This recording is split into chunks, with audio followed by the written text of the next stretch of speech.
नमस्कार, स्वागत है आपका। आप देख रहे हैं इंडिया वॉइस और मैं हूं आपके साथ योगेश पांडे। उत्तराखंड देवभूमि समाचार में खबरों का रुख करेंगे। उत्तराखंड में राष्ट्रपति चुनाव के लिए विधानसभा में मतदान शुरू हो चुका है।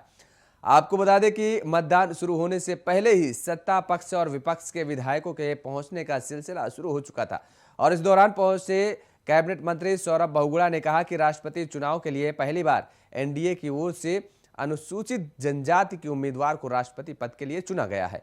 उन्होंने कहा कि पार्टी के सभी विधायकों के साथ साथ विधायकों और बसपा के विधायकों ने भी अपना बड़ा दिल दिखाते हुए राष्ट्रपति पद के उम्मीदवार के पक्ष में है, जबकि वहीं दूसरी ओर मुख्य विपक्षी पार्टी कांग्रेस के भी विधायकों को द्रौपदी मुर्मू के समर्थन में अपना बड़ा दिल दिखाते हुए मतदान करना चाहिए।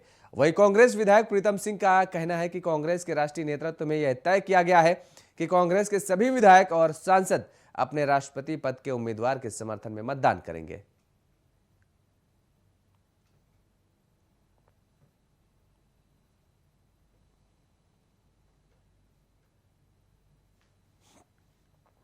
तो राष्ट्रपति चुनाव के लिए मतदान जारी है उत्तराखंड में। लगातार जिस तरीके से भारतीय जनता पार्टी की तरफ से कहा जा रहा है कि दरअसल जो निर्दलीय विधायक हैं, बहुजन समाजवादी पार्टी के जो विधायक हैं, वो मुर्मू का समर्थन करते नजर आ रहे हैं। मुर्मू के समर्थन करने की बात उन्होंने कहा है। ऐसे में कांग्रेस को भी बड़ा दिल दिखाते हुए मुर्मू का समर्थन करना चाहिए। वहीं कांग्रेस के नेताओं का साफ तौर पर कहना है कि दरअसल उन्हें शीर्ष नेतृत्व से निर्देशित किया गया है कि वो अपने उम्मीदवार को मतदान करें।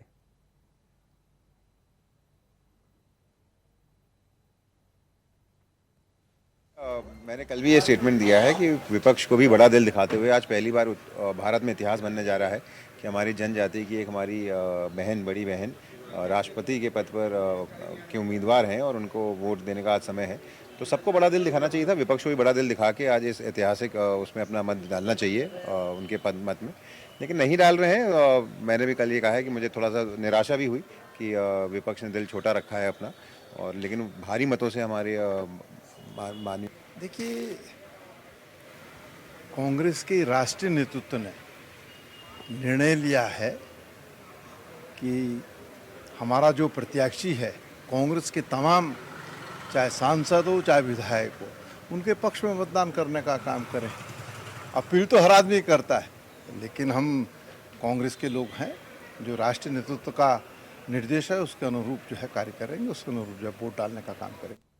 और इसी खबर पर ज्यादा जानकारी के साथ हमारे संवाददाता अभय कैतुरा हमारे साथ सीधे जुड़ चुके हैं। अभय, उत्तराखंड की तस्वीर का अगर जिक्र करें, आज राष्ट्रपति चुनाव के लिए, राष्ट्रपति पद के चुनाव के लिए जो मतदान हो रहा है, तस्वीरें क्या कुछ कहती नजर आ रही हैं? जी बिल्कुल, अगर तस्वीरों की अगर हम बात करते हैं तो उत्तराखंड में जो राष्ट्रपति चुनाव के लिए जो मतदान इस समय चल रहा है, मैं स्वयं उस मतदान कक्ष के बाहर यहाँ पर खड़ा हूँ। उत्तराखंड विधानसभा में इस समय मतदान चल रहा है। सबसे बड़ी बात है कि आप मेरे पीछे देख सकते हैं कि ये मतदान कक्ष यहाँ पर है, जहाँ पर सभी विधायक अपने मतदान का प्रयोग यहाँ पर कर रहे हैं। सुबह से लगभग अब तक ये कह सकते हैं कि 40 विधायकों के द्वारा अपने मत का प्रयोग अभी तक यहाँ पर कर लिया गया है। और यहीं पर ये कह सकते हैं कि जो केंद्रीय नेतृत्व के जो निर्वाचन के जो मुख्य अधिकारी हैं चांग सिंह, वो यहाँ पर हैं। वो पूरी तरह से ऑब्जर्व अंदर कर रहे हैं पूरी चुनाव की प्रक्रिया है। सभी विधायक यहाँ पर एक एक करके आ रहे हैं। उसमें कह सकते हैं कि मुख्यमंत्री पुष्कर सिंह धामी अभी तक यहाँ पर पहुँच चुके हैं, वित्त मंत्री प्रेमचंद अग्रवाल यहाँ पर पहुँच चुके हैं। विपक्ष के विधायकों की अगर हम बात करते हैं तो जो वरिष्ठ विधायक हैं, आप नेता प्रतिपक्ष यशपाल आर्य यहाँ पर पहुँच चुके हैं, वो अपने मत का प्रयोग यहाँ पर कर चुके हैं। प्रीतम सिंह भी अपने मत का प्रयोग यहाँ पर कर चुके हैं। जो निर्दलीय विधायक है उमेश कुमार और संजय डोभाल, वो दोनों अपने मत का प्रयोग यहाँ पर कर चुके हैं। बसपा के जो 2 विधायक हैं, मोहम्मद शहजाद और सरवत करीम अंसारी, दोनों अपने मत का प्रयोग यहाँ पर कर चुके हैं। तो कह सकते हैं कि अभी तक की जो तस्वीर उभर कर सामने आ रही है, उसमें साफ तौर पर एक चीज़ तो यहाँ पर कह सकते हैं कि जो एनडीए की जो उम्मीदवार है उनके पक्ष में बड़ा मतदान यहाँ से होता हुआ दिख रहा है, क्योंकि ज़्यादातर कह सकते हैं कि विपक्ष विधायकों की जो संख्या है वो सिर्फ मात्र 19 विधायकों की संख्या यहाँ पर है। और सत्ता पक्ष के पास 47 विधायक बीजेपी के हैं, 2 निर्दलीय विधायक है, 2 बसपा के विधायक है। इस प्रकार से 51 विधायकों का बड़ा समर्थन इस समय एनडीए उम्मीदवार के पक्ष में यहाँ पर दिख रहा है। और अभी भी ये कह सकते हैं कि जो चिंता का विषय विपक्ष के लिए वो यही है कि विपक्ष के अभी भी कई विधायक यहाँ पर मतदान करने के लिए मौजूद नहीं है और उनके अभी तक कोई खबर ऐसी या सूचना ऐसी नहीं मिल पा रही है कि वो मतदान करने के लिए यहाँ पर आएंगे। तो ऐसे में साफ तौर पर कह सकते हैं कि उत्तराखंड से तो जो एनडीए की जो जो उम्मीदवार है द्रौपदी मुर्मू, उनके समर्थन में बड़ा वोट जाता हुआ दिख रहा है। और खुद मुख्यमंत्री पुष्कर सिंह धामी ने भी कहा है कि उनकी एक बड़ी जीत यहाँ से होगी और उत्तराखंड से एक बड़ा मैसेज भी जाएगा, और उसके लिए कह सकते हैं कि सभी विधायक जुट है। इसके अलावा ये कह सकते हैं कि एक दूसरे दलों पर क्रॉस वोटिंग को लेकर भी जो आश्वस्त यहाँ पर जताई जा रही है। बिल्कुल अभय, लेकिन जिस तरीके से जो ये कहा गया है भारतीय जनता पार्टी की तरफ से, उनके नेताओं की तरफ से अपील दरअसल की गई है कि कांग्रेस के विधायकों को बड़ा दिल दिखाते हुए द्रौपदी मुर्मू का समर्थन करना चाहिए।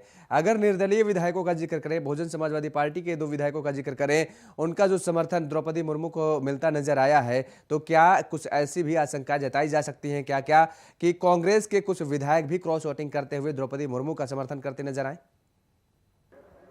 जी बिल्कुल, संभावना यही इस चीज़ की सबसे ज़्यादा यहाँ पर दिख रही है, क्योंकि विपक्ष के विधायकों की संख्या ये कह सकते हैं कि सिर्फ 19 है। ऐसे में उनके अगर मत की जो वैल्यू करें तो वो भी यहाँ पर कम नज़र आती है। 1500 कुछ उनकी संख्या यहाँ पर आती है, और इस संख्या में भी कह सकते हैं कि विपक्ष के जो विधायक हैं, ज़्यादातर जो विधायक हैं, वरिष्ठ विधायक यहाँ पहुँच चुके हैं, लेकिन अभी भी कई ऐसे विधायक हैं, लगभग आप कह सकते हैं कि 4 से 5 ऐसे विधायक हैं जिनकी अभी तक सूचना प्राप्त नहीं हो पाई कि वोट डालने के लिए यहाँ पर आएंगे या नहीं आएंगे। और ऐसे में उनके वोटों की भी संभावना यहाँ पर इसलिए जताई जा रही है कि हो सकता है किसी विधायक के द्वारा क्रॉस वोटिंग की संभावना यहाँ पर जताई जा सकती है, क्योंकि ये तो जाहिर सी बात है कि सत्ता पक्ष के पास बड़ा मैंडेट यहाँ पर है। उनके साथ निर्दलीय विधायक भी हैं, जो बसपा के जो दोनों विधायक हैं वो भी उनके समर्थन में यहाँ पर है।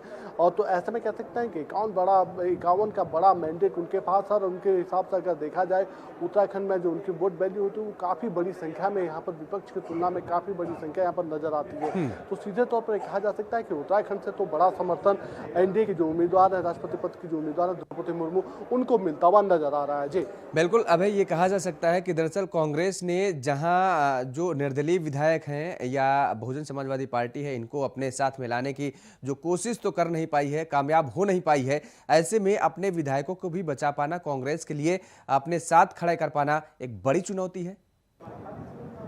जी बिल्कुल, क्योंकि जब हमने खुद कांग्रेस के विधायकों से बातचीत यहाँ पर की थी तो उन्होंने उस बात के आश्वासना भी यहाँ पर जाहिर की थी, कहा था कि उनकी तरफ से सभी विधायकों से बातचीत यहाँ पर की जा रही है। उन्होंने कहा था कि चाहे वो निर्दलीय विधायक हो या बसपा के विधायक हो, उनसे भी बातचीत यहाँ पर की गई है, लेकिन उनके पार्टी का जो नेतृत्व का जो निर्देश है उस निर्देश पर वहाँ पर चलने का काम कर रहे हैं। निर्दलीय विधायक पहले ही अपने ये कह सकते हैं कि अपना समर्थन एनडीए जो उम्मीदवार हैं उनको यहाँ पर देने की बात तो कर चुके हैं। तो ऐसे में उन सब चीज़ों से तो विपक्ष अब आश्वस्त नहीं नजर आ पा रहा। उनका कहना है कि वो साइड है, लेकिन विपक्ष एकजुट है या नहीं है उस बात को लेकर भी पूरा विपक्ष अभी तक एकमतराई नजर नहीं दिख पा रहा है। और इस बात का प्रमाण भी इसलिए दिखता है कि कांग्रेस के जो विधायक यहाँ पर वोट डालने के लिए पहुंचे हैं वो भी अलग अलग दलों में यहाँ पर बटे हुए नजर आ रहे हैं। तो ऐसे में साफ तौर पर कह सकते हैं कि सीधे तौर पर बड़ी जो संभावना है वो विपक्ष के विधायकों के क्रॉस वोटिंग की यहाँ पर है, और उन सब चीजों को लेकर जाहिर सी बात में है। तो कह सकते हैं, और आप देख सकते हैं कि हमारे साथ कांग्रेस के विधायक इस समय आए हैं वोट डालने के लिए, धारचूला से विधायक हैं हरीश धामी जी।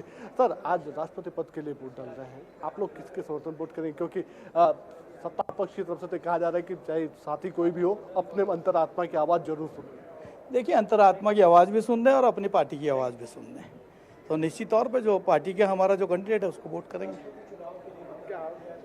जो उम्मीदवार है उनके लिए देखिए, हमको वोट डालना है और पार्टी की तरफ से जो हमको कहा गया है उसको हम समर्थन करेंगे। क्या और विधायकों से आपकी बातचीत हुई है पार्टी के कि वो लोग भी सब साथ में आएंगे? हाँ, सबसे बात हुई है। पार्टी से बाहर कौन जाता है? कोई नहीं जाता। तो बिल्कुल, ये तो कह सकते हैं कि ये तो सब एक आश्वासनों का एक दौर यहाँ पर है। सभी लोग आश्वस्त हैं कि अपने अपनी पार्टी के जो उनके उम्मीदवार हैं, चाहे विपक्ष के उम्मीदवार की बात करें तो वो उसको वोट डालेंगे, जो सत्ता पक्ष के जो विधायक हैं वो अपने एनडीए के उम्मीदवार को वोट यहाँ पर डालेंगे। लेकिन जो क्रॉस वोटिंग की जो संभावनाएं जताई जा रही है वो इन्हीं सब चीज़ों के बीच में आश्वस्त नजर आती है कि जब पूरा विपक्ष एकजुट होकर यहाँ पर नहीं दिख पा रहा है तो फिर ऐसे में संभावनाएं ज़्यादा क्रॉस वोटिंग की बन जाती है। और अब देखना ये होगा कि मतदान के बाद क्या कुछ तस्वीर निकल कर सामने आ पाती है। जी बिल्कुल, चलिए बहुत बहुत शुक्रिया तमाम सारी जानकारी देने के लिए अभय। और अब रुख करेंगे, दरअसल प्रदेश में अब सफर महंगा हो गया है। महंगाई को लेकर के जिस तरीके से लगातार आवाज उठाई जा रही है विपक्ष की तरफ से, तो महंगाई की मार एक बार और झेलने को पड़ेगी। अब उत्तराखंड में, प्रदेश में अब दरअसल सफर महंगा कर दिया गया है। महंगाई के इस दौर में गरीब आदमी की जेब पर और बोझ पड़ गया है। दरअसल यात्री वाहनों से लेकर माल भाड़ा वाहनों के किराए में इजाफा किया गया है। चुनाव के ठीक बाद हुए किराया बढ़ोतरी का असर आम आदमी के बजट पर पड़ा है। आम लोगों की मुसीबत तो इससे जरूर बढ़ गई है, लेकिन इसके साथ ही इस पर सियासत भी अब छिड़ गई है। किराए में बढ़ोतरी 15 से 25% तक हुई है। माल भाड़े में करीब 38% की बढ़ोतरी की गई है। किराया बढ़ने से अब प्रदेश में यात्रा भी महंगी हो गई है और चार धाम यात्रा के लिए भी नई दरें जारी की जा चुकी हैं, जिसमें 15 से 20 रुपए का इजाफा किया गया है। सरकार ने जिस तरीके से निर्णय लिया बसों का किराया बढ़ाने का या माल भाड़ा बढ़ाने का या चार धाम यात्रा रूट में किराया बढ़ाने का, निश्चित रूप से बहुत बड़ा दुर्भाग्यपूर्ण निर्णय है। और इससे दुर्भाग्यपूर्ण निर्णय ये है कि प्रशासन कह रहा है कि हमने किराया बढ़ा दिया, उसकी घोषणा भी होगी और जो विभागीय मंत्री हैं वो कहते हैं कि मुझे पता ही नहीं है कि किराया बढ़ा कि नहीं बढ़ा। और देखिए चुनाव निपट गए हैं, सरकार ने रोडवेज का भी किराया बढ़ा दिया, अन्य प्राइवेट जो हमारे प्राइवेट पब्लिक कैरियर हैं उनका भी किराया बढ़ा दिया, बिजली का भी दाम बढ़ा दिए, पानी के दाम बढ़ा दिए। राज्य परिवहन प्राधिकरण द्वारा बस आदि के किराए में कुछ वृद्धि की गई है और ये वृद्धि बहुत अधिक न होकर सामान्य है। ये वृद्धि किया जाना अपने आप में एक ज़रूरत बन गई थी, क्योंकि बसों के नए मॉडल जो भारत 6 के मानक के अनुसार हैं उनकी खरीद की जानी है। इसके अलावा परिवहन निगम को जो आर्थिक तौर पर कांग्रेस के काल में खोखला हो गया था उसे पुनः ठीक करना है। सेवाओं में गुणवत्ता को आगे बढ़ाना है और कई अन्य प्रकार की ज़रूरतें हैं, जिस कारण से प्राधिकरण के द्वारा ये निर्णय। और इस खबर पर ज्यादा जानकारी के साथ हमारे संवाददाता अभय कैतुरा हमारे साथ फोन लाइन पर बने हुए हैं। अभय, किराया बढ़ोतरी के बाद अब कहीं न कहीं उत्तराखंड की जनता पर बोझ बढ़ता नजर आ रहा है।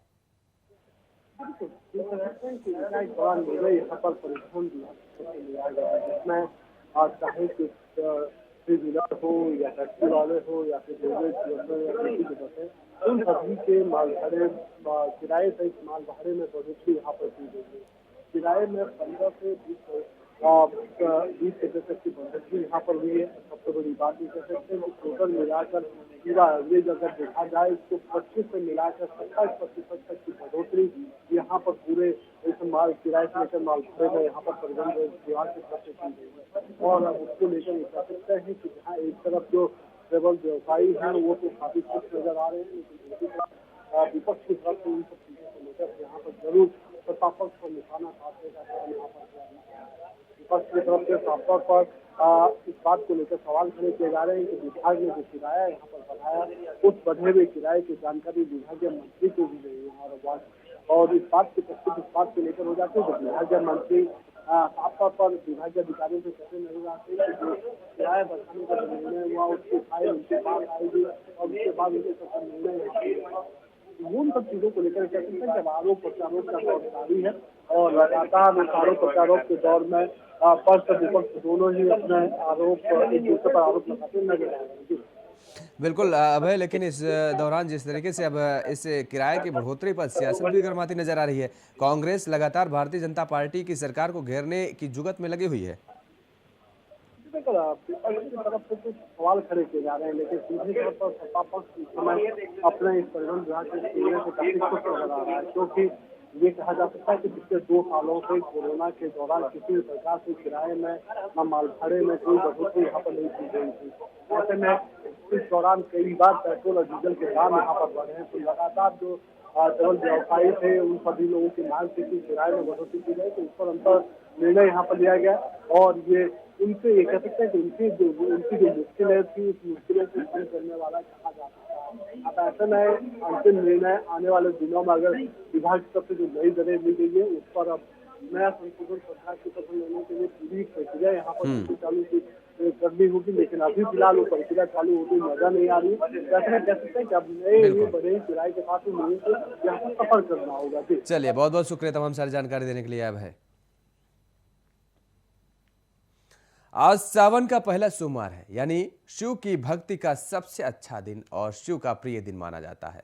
मान्यता है कि भगवान शिव को सोमवार का दिन सबसे ज्यादा प्रिय होता है, इसलिए इस दिन शिव की भक्ति और उनका जलाभिषेक करने पर शिव की अपार कृपा भी मिलती है और भगवान शिव सावन के पूरे महीने अपने ससुराल कनखल स्थित दक्षेश्वर प्रजापति में ही निवास करते हैं और यहीं से सृष्टि का संचालन और लोगों का कल्याण करते हैं। ऐसे में भगवान शंकर का जलाभिषेक किया जाए तो वे प्रसन्न होते हैं। भगवान शिव की ससुराल कनखल के दक्षेश्वर महादेव मंदिर में तो सुबह से ही श्रद्धालुओं की कतार लगी हुई है।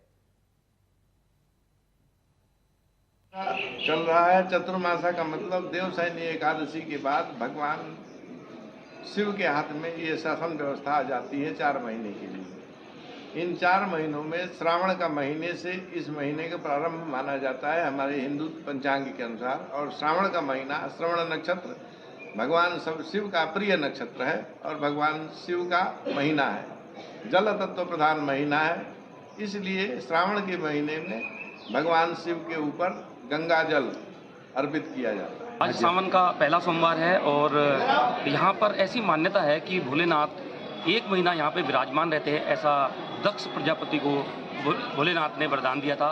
यहाँ पर दूध, दही, पुष्प, बेलपत्र, धतूरा, भांग इत्यादि चढ़ाने से मनोकामनाएं पूर्ण होती हैं, ऐसा लोगों का विश्वास है। आज सावन का पहला सोमवार है। और इसी खबर पर ज्यादा जानकारी के साथ हमारे संवाददाता विकास हमारे साथ फोन लाइन पर बने। विकास, सावन का पहला सोमवार है, आज किस तरीके से शिवालयों में शिव भक्तों की कतार देखने को मिल रही है और किस तरीके की सुरक्षा व्यवस्थाओं को लेकर के अगर जिक्र करें तो उसके किस तरीके की व्यवस्थाएं की गई हैं? देखिए, जिस तरह से आज सावन का पहला सोमवार है, क्योंकि कांवड़ चल रहा है तो उसको लेकर यहाँ हरिद्वार में विशेष तौर पर सुरक्षा प्रबंध किए गए हैं। तो आज पहले सोमवार को शिवालय जितने भी हरिद्वार में हैं, क्योंकि हरिद्वार का नाम हर द्वार है, तो कहा जा सकता है कि ये भगवान शिव का जो द्वार है वो है। और उसके कारण जिस तरह से कनखल में जो दक्ष प्रजापति की जो स्थली कहा जाता है, माना जाता है कि भगवान शिव यहाँ सावन के 1 महीने यहाँ पर निवास करते हैं। तो यहाँ पर जलाभिषेक करने से सभी जो भक्त हैं उनकी मनोकामनाएं पूर्ण होती हैं, ऐसा माना जाता है। तो जो सुबह से ही शिवालयों में यहाँ पर काफी लंबी लाइन लोग यहाँ पर शिवालय के दर्शन कर रहे हैं, जलाभिषेक कर रहे हैं और अपनी मनोकामनाएं भगवान से कर रहे हैं। वहीं कांवड़ को अगर तुम बात करें तो जिस तरह से 4 करोड़ कांवड़ियों के यहाँ पर आने की संभावना जताई जा रही है इस सावन में, तो कहीं ना कहीं कह सकते हैं एक दिन में लाखों कांवड़िया यहाँ पर पहुंच रहा है, जो अपना जल हर की पेड़ी जल से जल भरकर अपने अपने गंतव्य की ओर रवाना यहाँ से हो रहा है। जी बिल्कुल विकास, लेकिन जिस तरीके से अगर कांवड़ियों का आपने जिक्र किया है उसके लिए प्रशासनिक अधिकारियों के लिए भी निर्देशित किया गया था कि कांवड़ियों की किसी भी तरह कोई दिक्कत का सामना न करना पड़े, उसको लेकर के किस तरीके से तैयारियां की गई हैं? हाँ बिल्कुल, जिस तरह से खुद सरकार खुद मॉनिटर कर रही है कांवड़ मेले को, क्योंकि कोविड काल के बाद एक बड़ा मेला यहाँ पर आयोजित होने जा रहा है, तो उसको लेकर खुद मुख्यमंत्री यहाँ पर उसकी मॉनिटरिंग कर रहे हैं और लगातार उनके बयान ये आए हैं कि वो उनकी जो सुरक्षा है उसको बिल्कुल साफ किया जाए। वहीं व्यवस्थाएं कांवड़ियों के लिए जो है वो यहाँ पर जो कांवड़ पटरी है उस पर व्यवस्थाएं बार बार खुद जिलाधिकारी द्वारा तय की जाती हैं। तो कहते हैं कांवड़ियों को लेकर जिला प्रशासन काफी यहाँ पर मुस्तैद यहाँ पर दिखाई दे रहा है। बहुत बहुत शुक्रिया तमाम सारी जानकारी देने के लिए विकास। और बीते रोज चौकी कुमलड़ा क्षेत्र के आनंद चौक से 2 किलोमीटर आगे एक बाइक सवार की खाई में गिर गया है। सूचना प्राप्त होने पर एसडीआरएफ टीम तुरंत घटनास्थल पर पहुंची और रेस्क्यू अभियान चलाकर युवक का रेस्क्यू किया गया। युवक को लगभग 60 मीटर गहरी खाई रेस्क्यू कर 108 के माध्यम से अस्पताल पहुंचाया गया। घायल युवक का नाम नितिन नेगी बताया जा रहा है, जो जड़धार गांव टिहरी गढ़वाल का रहने वाला है।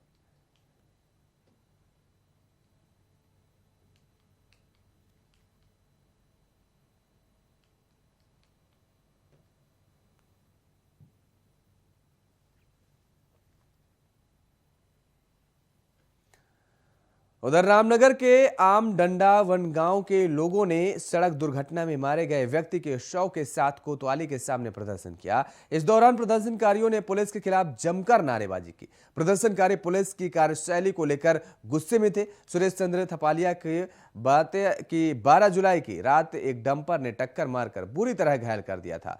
घायल सुरेश की दिल्ली के सफदरजंग अस्पताल में इलाज के दौरान मौत हो गई और इस मामले में पुलिस पर ढिलाई बरतने का आरोप लगाया गया है। मृतक के परिजनों का आरोप है कि जिस रात यह एक्सीडेंट हुआ उस रात पुलिस ने पकड़े गए डंपर और उसके चालक को छोड़ दिया।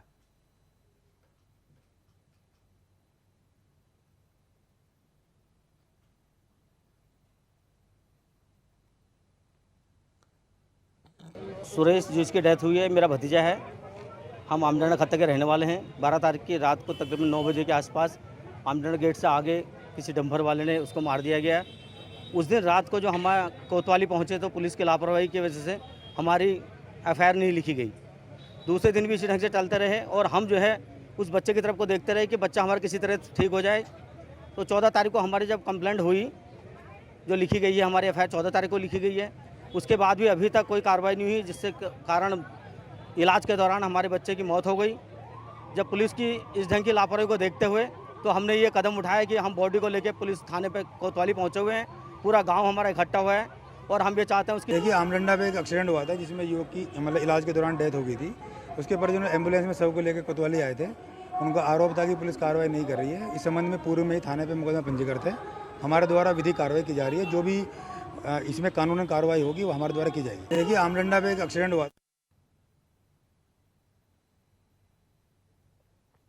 तो पुलिस पर लापरवाही का आरोप लगाया गया है। आमडंडा के सुरेश की दुर्घटना में मौत हो गई है।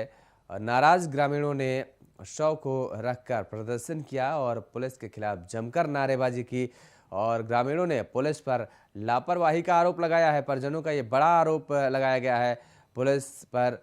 आमडंडा के सुरेश की दुर्घटना में मौत हुई है और नाराज ग्रामीणों ने प्रदर्शन किया है। आपको बता दें कि शव को रख करके ग्रामीणों की तरफ से प्रदर्शन किया गया है और इसके साथ ही पुलिस पर लापरवाही का बड़ा आरोप लगाया गया है।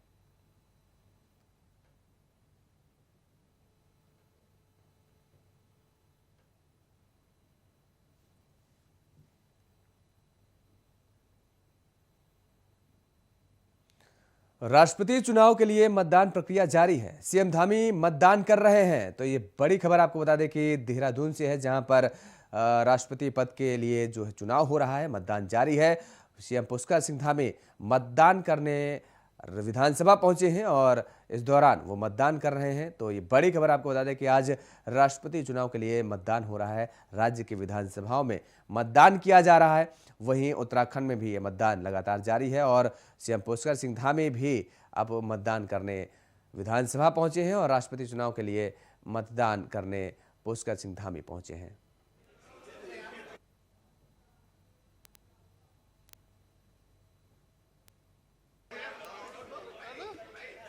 मतदान केवल महज औपचारिकता है। जीत तो उनकी पहले से तय है और बड़े अंतर से जीत होगी। यहाँ से भी हमारे यहाँ से सभी विधायकों का, निर्दलीयों का, बसपा के हमारे साथियों का, सभी का समर्थन मिल रहा है और एक तरफा जीत होगी। सर, कांग्रेस से भी क्रॉस वोट की उम्मीद है क्या? सभी अंतरात्मा की आवाज पर वोट देंगे। मतदान केवल महज औपचारिकता है। जीत तो उनकी पहले से तय है और बड़े अंतर से जीत होगी। यहाँ से भी हमारे यहाँ से सभी विधायकों का, निर्दलीयों का, बसपा के हमारे साथियों का, सभी का समर्थन मिल रहा है और एक तरफा जीत होगी। सर, कांग्रेस से भी क्रॉस वोट। तो राष्ट्रपति चुनाव के लिए मतदान हो रहा है और मुख्यमंत्री पुष्कर सिंह धामी भी विधानसभा पहुंचे, जहां पर उन्होंने मतदान किया। कांग्रेस की क्रॉस वोटिंग के सवाल पर उन्होंने कहा कि सभी लोग अपने अंतरात्मा की आवाज सुने और मतदान करें।